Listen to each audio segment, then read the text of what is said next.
you have been really excited about this message series so far? Yeah? I have too. The recipe for honor. I'm telling you, I don't know if it's just because I'm a foodie like Pastor Josh. I love food. Like, I cannot express it. When new places open, I'm all about let's go there. And I am not like, don't show up and you're going to frustrate me if you order chicken tenders. Because there's got to be something different on this menu that sets them apart from somewhere else. So you have to try it. I will basically try anything.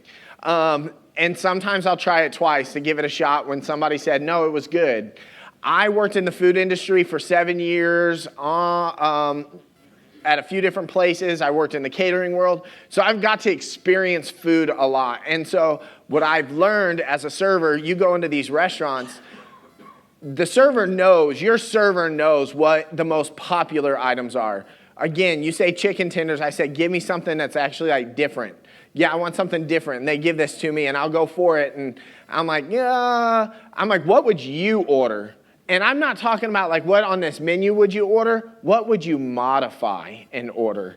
Because there's something else out there. I worked at Cheddar's for like 5-6 years while I was going through Bible school and then a little bit after. And I'm telling you, the buffalo wrapper, it's good, minus the pickles because I don't like pickles. That's the one thing I can't stand.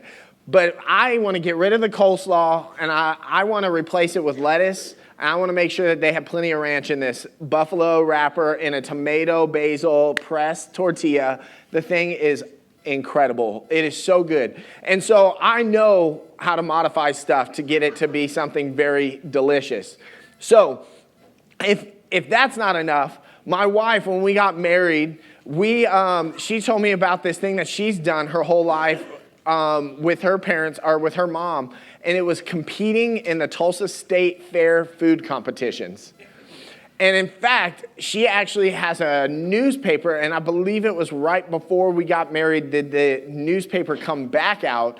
But they have a picture of her and her mom in the kitchen with all these bowls and stuff. And the reason why they were interviewed is because they were competing in a lot of these things and were getting recognized as far as doing good jobs and winning a lot of these competitions, that it was years later, and I'm talking like somewhere maybe in the 20-year mark, maybe a little less, they came back and they were like, hey, we did this article on you so long ago. We want to replicate because you guys are still doing this. So they actually pulled out these antique bowls that they still had and set up the exact same thing, and they ran the picture side by side, and it was the same kitchen, the same bowls. It was just older people. And that was Supply Way. But they ran it and on this. So they introduced me and they got into this. I'm going to tell you, I struggled for like the first 2 or 3 years. Like, what in the world? How do you guys do this? Her mom is like the queen. Like and I always joke with people, when we used to walk in, we got to competing so much in these things. We would walk in and it's usually about 20 people or so that are always competing every year. We would walk in and it was kind of like a look of disgust, like, ugh, they're here. Because we started actually winning stuff quite often on here. So, like I said, I struggled those first few years, but I got into the rhythm and I started finding these things and I was doing it. So it was $4 to enter to get into these. You got a ticket to the fair, you got a parking pass. That's totally worth $4 because that in itself was 30. Like, so $4, I'm going to just throw some slop on here. And I actually threw out there one year. I was like, what if I threw out something like really gross just to watch the judges like take a bite of it for $4?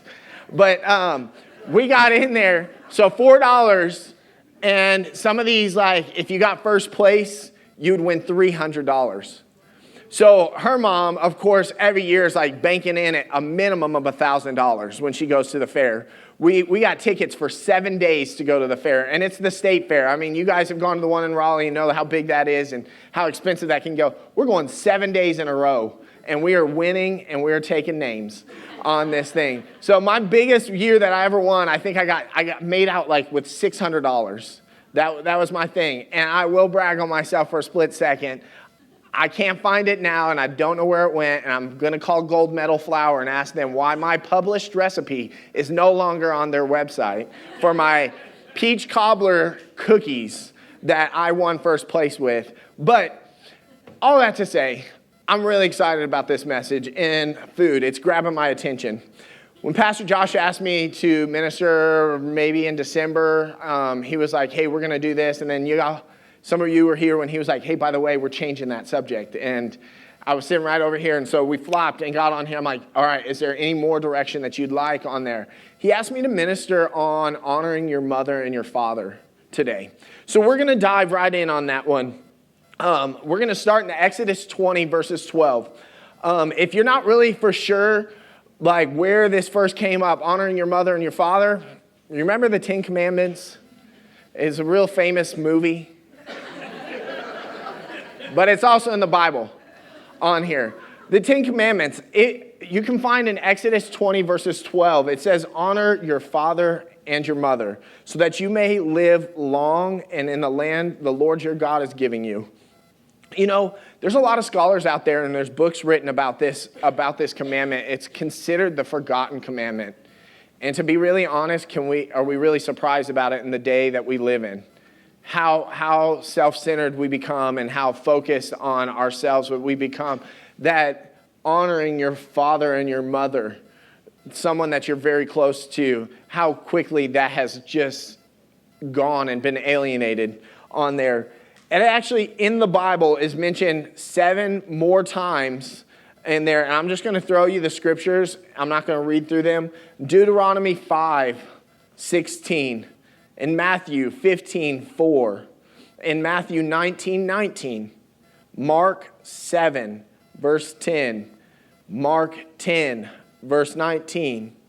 Luke 18, verse 20. And Ephesians 6, verses 2. Honor is not something that comes natural. I mean, let's think about it. Would God give us the 10 commandments if it was something that was natural to us in our lives? If it just poured out of us? Just like the other ones, think about it. Love one another. That doesn't come natural. That's not a natural thing that we do. Forgiving one another. That's not a natural. We obviously know people that are carrying around bitterness towards others. Loving your wife. I mean, I'm really good at it most of the time. But there's times that it's a work. It's a patience moment. It's a patience lost. It's a moment that I'm working through. To respect your husband on there. These are things that are not natural behaviors. These are things that you have to learn on there. It's been said by others that if you can honor your parents, you can honor anyone on there. Let's turn over to Mark 6. Honoring your parents are so important in our lives. It is such a foundational thing that we need to know about. And in Mark 6, this is verses 4, Jesus is speaking. It says, then Jesus told them, a prophet is honored everywhere except in his own hometown and among his relatives and his own family. Jesus himself said this. He said prophets are not honored amongst the people that know them the most. They struggle with that. Jesus, in this moment, was in his own hometown trying to minister, and yet people were calling him out as a fraud, a fake, a phony. They reduced him down to just being a carpenter, not the Savior. These people that knew him because they knew his past, they knew the home he grew up in, they said, you are not my Savior. You are just the carpenter boy that lives next door. So it's hard for people that are closest to you sometimes to show you honor. And that's why it's so important that we understand that we have to develop this behavior, that we have to work on it. The commandments in itself, the 10 commandments, can be broken down into 3 separate sections. The first commandment through the 4th commandment is considered honoring God. That's our time. Those are the commandments about honoring God. That 5th commandment, obviously we're talking about it, is honoring our parents. But the 6th through the 10th commandment is about honoring others on here. It's kind of a cycle. It's really easy. It's much easier to honor your parents when you've learned to honor God. There's so many people that are lost out there not knowing about honoring God, and they have a hard time honoring their parents. But as a stepping stone, honoring your parents plays such a significant role in preparing us for the ability to honor others in our lives. It's something that as a child we need to learn, and what it starts affecting is our relationships with our spouse. When we don't learn honor as a child, we have a hard time honoring our spouse. When we don't learn it as a child, we have a hard time dealing with those in authority over us, whether it's at work or it's at church or our home life. And then if we don't learn it, it affects how we work with others, coworkers, and even those that we are bosses over. We forget how to honor those, even underneath of us, should be honored. It does not say, oh, those under you, just leave them be. No, we honor. Home is where every child learns to honor imperfect people. Not one of us in this room here is perfect. I don't even feel like I come close to striving for perfection. There's so much I work on every day on here. I pray, Lord, help me through this, because I know just this week personally, this has been a struggle on here. And I'm teaching this to my children. This is not something I want to teach to my children, because this is typically not honoring someone else, my wife, friends, church family, my family. And it's a bad behavior, because I'm instilling in them how to really honor me and honor God on here. So when they enter adult status, when they have yet to learn what honor is, entering this in, they're going to learn to create very dysfunctional relationships. So breaking this down into two sections, we're going to turn over to Ephesians 6. Ephesians 6, two sections here of what honor is. On verses 1 and 2, and I'm going to throw 3 in there as a little bonus on here. On Ephesians 6, verses 1, it says, "Children, obey your parents, because you belong to the Lord. For this is the right thing to do. Honor your father and mother." Verse 2, this is the first commandment verse 2 is honor your father and mother. "This is the first commandment that is with a promise. If you honor your father and mother, things will go well for you, and you will have a long life on earth." So the first, breaking this down in verse 1, is about obeying. That's that first stage, obeying, obedience, learning what that is. Obedience is, or to obey is to submit to the will of another who rightfully holds a position of authority over you. Your parents. Those, as you're growing up, you give your will to, you submit to them because they rightfully have control of your life, of getting you there. It means to comply with their directives, to follow instructions willingly, cheerfully, because who loves, get over here and get a spanking? My kids, they are not excited to get over here and get a spanking, but it's going to happen. I promise you, you're not going away. And I've gotten down to where I'm just, listen, it's time. Come on. And I calmly, I say, I need you to stand in front of me. You're not to be moving. You're to take this. This is a point for you to learn that your behavior is not correct, and that we are going to help you with this. And then you're to follow instructions immediately. I mean, no one loves to have to talk your child over and over and over and over and go to your room, go to your room, go to your room, go to your room. No.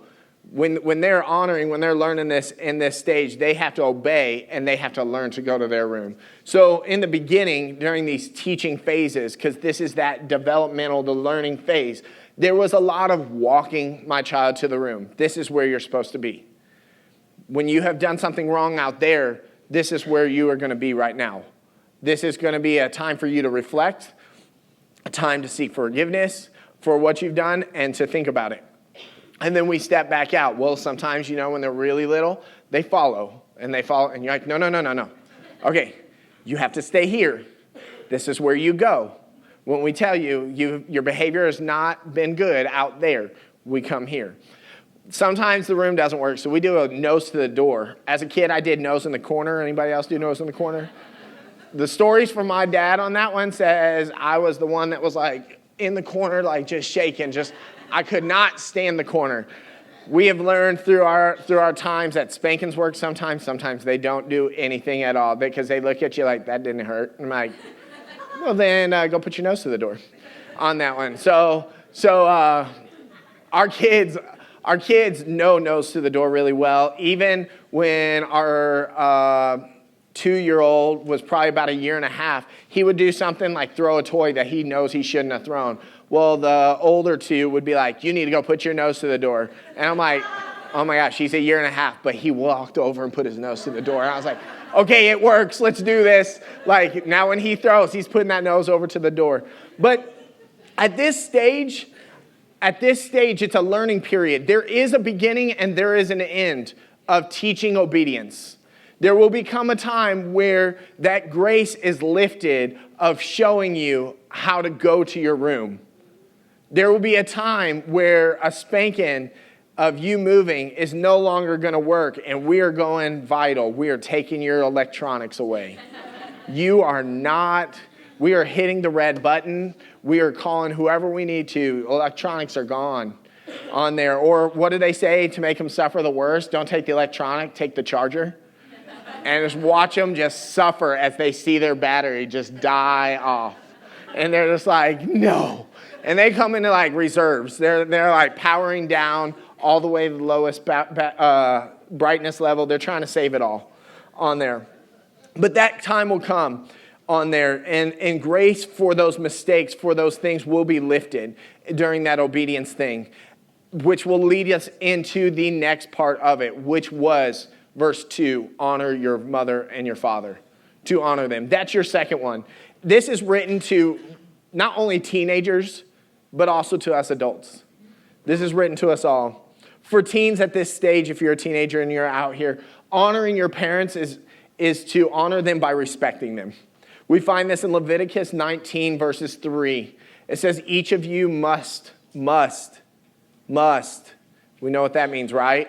It's not a choice. You must. Respect your mother and your father, and you must observe my Sabbaths. So there's another must in that one on this. Ooh. What is respect? Respect is monitoring. This is for teenagers, and it can be for you adults. It's monitoring and controlling your body language. You know, our 2-year-old right now, he's a little sassy little thing. He doesn't say words very clearly or very often, but he gives you the, and I'm like, whoa, wait a minute. No, sir. Or, on there, I'm like, okay, life is not that tough for you right now.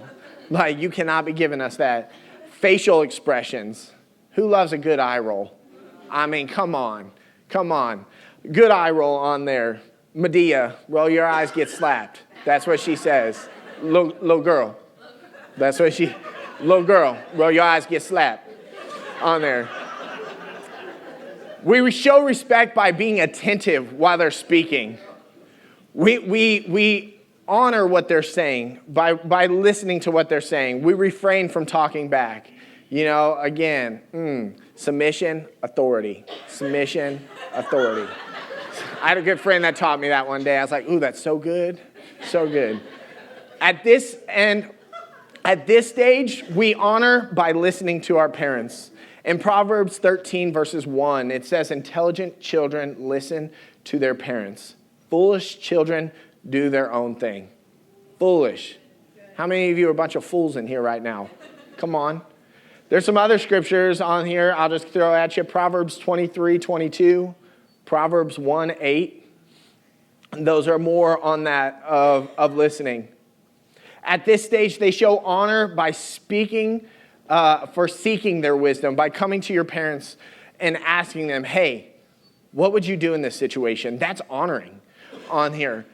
Even if in the end it's not the way that you choose to go, seeking that is still honor. Asking them about their experience. What do they have for it? At this stage, this is a great way to respond properly to discipline. You get to a place you show honor when you ask, what did you do? And I experience this every so often. I say, what did you do? And they're like, I hit them. I said, what needs to happen?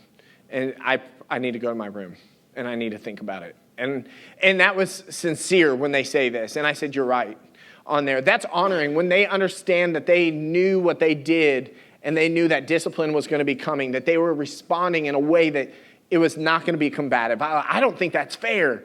I don't no, when your parent, because they are over you, it gets to a place that no matter what they say, that's how you respond. You respond willingly to go and listen and obey on that one.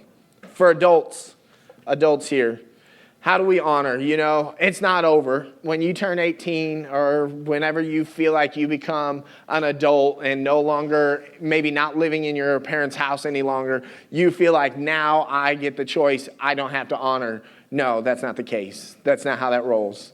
It says at this point we show honor by appreciating our parents. We appreciate the time and the energy that they spent to raise us. Because, man, I'll tell you what right now, until you have children, you have no idea. No idea. Until you have 4 children, you have no idea on there. What in the world?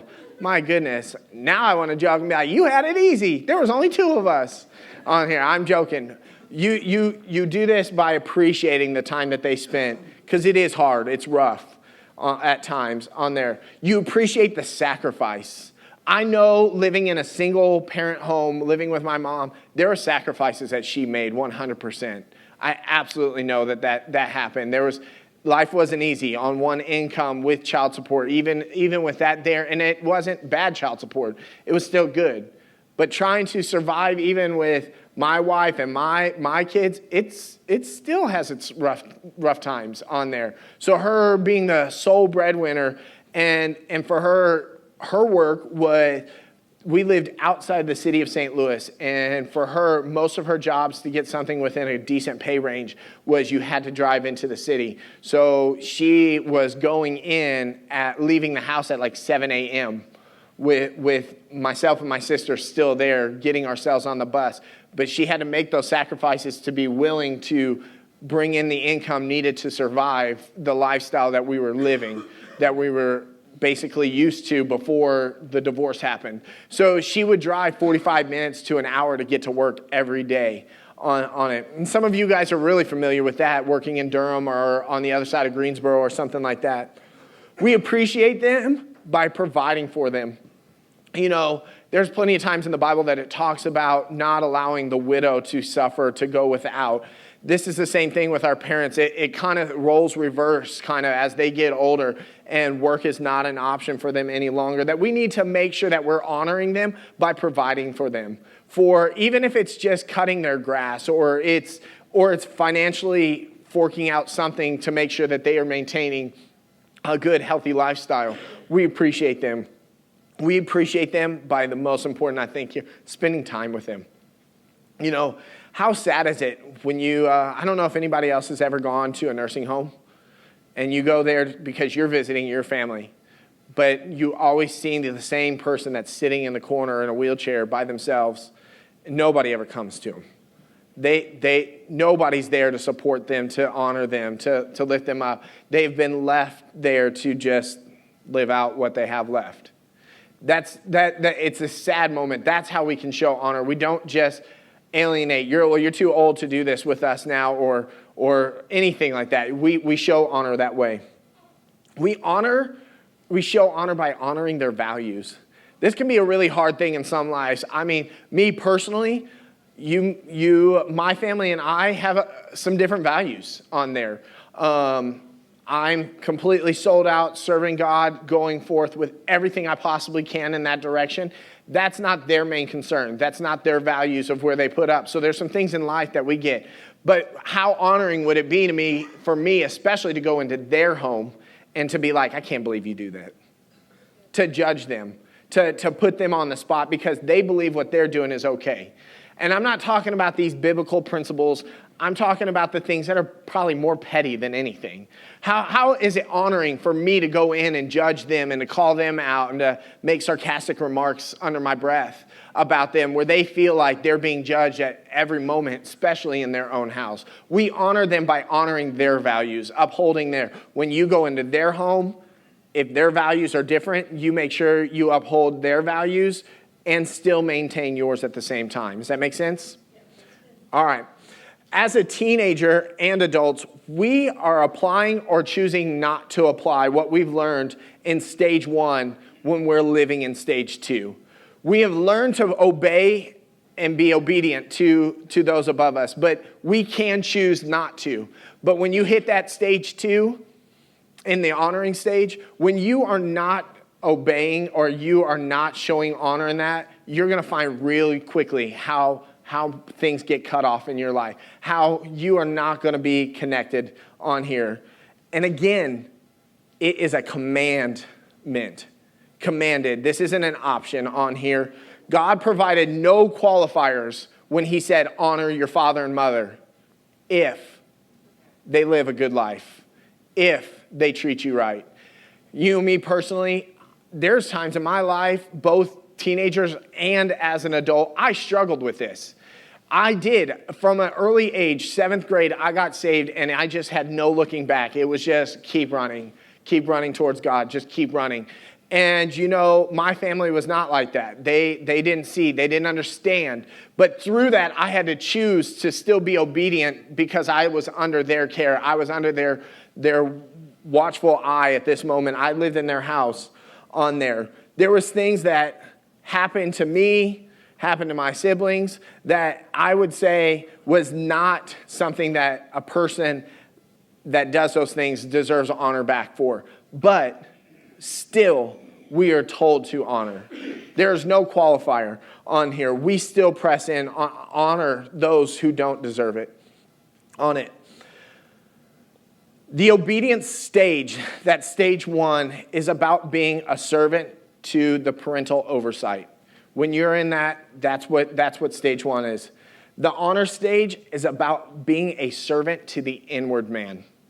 It's about knowing what God says, what the word says, and being a servant to that, not allowing our flesh to push out and our flesh to rule and take over on there. Easy as cake, right? Right? No? You know what? I was thinking about this week, and I wanted to do something as an illustration to kind of help out. Oh, please. I didn't test this on here.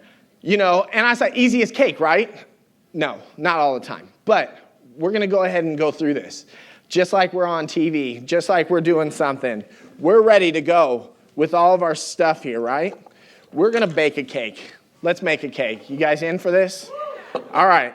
So I got my stuff all divided out here, ready to go. We got our cake mix. We got our oil. We have our egg on here. We have instructions, that stage that we're learning. We're being told this is your thing. This is what tells us how to get the best results for the thing that's on the front of the box, right? We don't try to vary off of this. Like Pastor Josh talked about in his message last week, we don't add to this.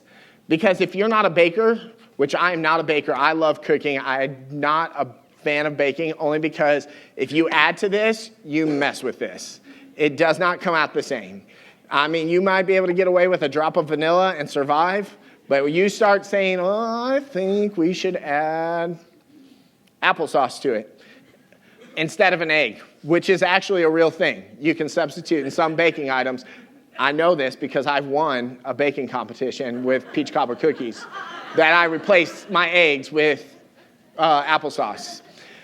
But we go off of this because this is what it tells us. Not only does it tell us what is necessary to get in it, it gives it to us in an order in which yields the best results on here. So the first thing on here, it says, let's go ahead.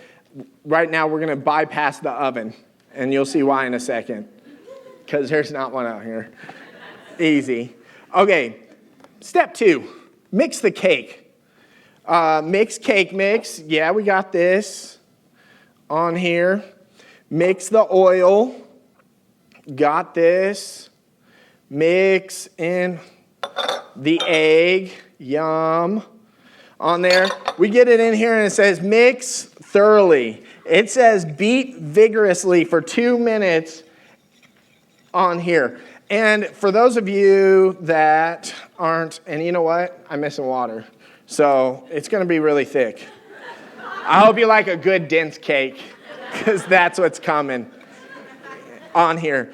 So you mix this up and you get it going. You get in here. You only mix for a certain amount of time, and they say vigorously for 2 minutes. And the reason why is if you beat in too much air, it makes your cake too dense. Am I right? Somebody confirm that? Thank you. All right. I don't like baking, I told you, on here. So you get it all mixed up on here, and you have your batter ready to go. This is going to be really dense and good, I'm telling you. So it's ready to go. Again, with that whole oven issue that we don't have, we're going to go ahead and pop up this sweet, awesome Easy Bake Oven. Because who doesn't cook your cakes in an Easy Bake Oven for the family, right? So we get it in here. We get our pan. Oh, look at this. We're going to make cake batter, y'all. Actually, and I think this is a negative, don't use really cold water. Am I right? Somebody that bakes? Okay, I'm right. This is like weird. We're getting there. Man, can I tell you how important it is to have the right ingredients when you're honoring things, right? Honor the recipe. Love the recipe. Because that's the best results. Because we're getting somewhere now, you know. Look at this. Oh, man, that's cake batter if I've ever seen it on this. Yeah, does it look like cake batter to y'all on here? All right, so live, man. Live TV. This is crazy. All right, so we get this cake batter, and we're going to go ahead and fill that pan. Hope y'all are hungry. We'll divide this out after service amongst everyone. Now, you know the trick, get that air bubbles out. You slam that cake down. You want to get those out. Don't leave home without your big, huge spatula, because that's the only way you're going to get this thing in here. Oh, goodness. Right, look. All right, and then we set it, and you can't say that. That's copyrighted. So we set it, and we come back to it in an appropriate amount of time for the size pan that we put it in. And if it's shiny, you do it for like a little bit less. And if it's glass, a little bit longer, all right? So you go in there, and we're going to have this. You know, the results, this cake is going to be the best cake that we've ever had because it was made on stage. And we don't have the magic of TV, and there's no magic happening. Wonder how our cake's doing in here. You know, I'm not even sure how to get this out, so push it through. Listen, that's too fancy. Listen, obviously you've never baked on an Easy Bake Oven here, so let's make sure I got hand protection so we're not. Oh. Yeah. So it's not plugged up. That might be a problem. So about this cake on here. It's doing exactly what I wanted to show you on here. Even though we did all this right stuff, we followed the directions, we got down to everything that we needed to on here, we followed the directions. Man, I put the apron on. I followed the directions. I got water because I didn't have water. We got everything going. Because this wasn't plugged in, even though we did this, we're not getting cake in the end. We're getting our wet batter. The thing is without it being plugged in to the power source, there's no way that we're going to get the results that we need. There's going to be no way that we are going to achieve what the box is showing us that we're going to achieve. If our heart is not in this, in the oven representing our heart, we are never going to be able to show honor to somebody. We are just going to go through the motions. We are just acting, we are pretending, we're playing as if we are actually showing honor when our heart is not in it. And to be really honest, this was something I was sitting at work the other day. You know, this message has been mulling over in me for like 2-3 weeks now and just been going and going. And God was telling me, if you're going through the motions and expecting the results, in the end, you're not honoring, you're manipulating. How many of you are coming to your parents' house and telling them what they want to hear just so you can get something in the end? Just so you can stay on the wheel you know, on it. How many of you are not actually doing something with your heart? I'm going to tell you the biggest moment I had recently that was like a revelation moment for me was my birthday, 33rd birthday, I'm an old man now, was just at the end of December. And my kids came into my room first thing in the morning, and it was like, Dad. And they were just like, it's your birthday. Yeah. And then you got the 2-year-old that doesn't really talk, and he's like, me. Like, and he's like, me. He's saying me. I'm telling you, happy birthday, me. They were so excited and immediately go through what we have as our birthday songs. We have the regular happy birthday, but then we have a song that's like very special that I think my sister and I used to sing to each other a lot growing up, and it's what day is today? Today is my birthday. What day is today? And you interject whatever. Today is your first day. And you start talking about, that's one of our songs that we use to get excited for anything that we're going through, first day of school or whatever. But my kids were so excited, I could tell that every bit of their heart was into that. I felt so honored from the moment I woke up, just laying there in bed, that my kids loved me. They were respecting me. There was no point, no way in that could I have ever taken that I wasn't being honored. But how many of us show up to somebody's birthday, or we show up to something and we're just like, happy birthday to you. Because we don't care. We're just here for the food on here. Who cares that it's your birthday? That's not honoring. Your heart's not in it. That was like one of the biggest things that hit me on here, was that when your heart's in it, how different things get. It's just truly moving when you see somebody in there. I want to close with this on here. These principles don't just apply to honoring your mother and your father. These are the same principles that go to honoring anybody. When you come into church on a Sunday morning, or youth on a Wednesday night, when you step up to worship, even if you're raising your hands and lifting them up, if you're just doing it to appease the people that are around you, you're just doing it to kind of show off, you're not showing honor to God right then. You're just going through the motions on here. It's a heart issue. And over in Proverbs 4, verses 23, it says, guard your heart above all else, for it determines the course of your life. Are we going to live a life of honor or a life of disrespect?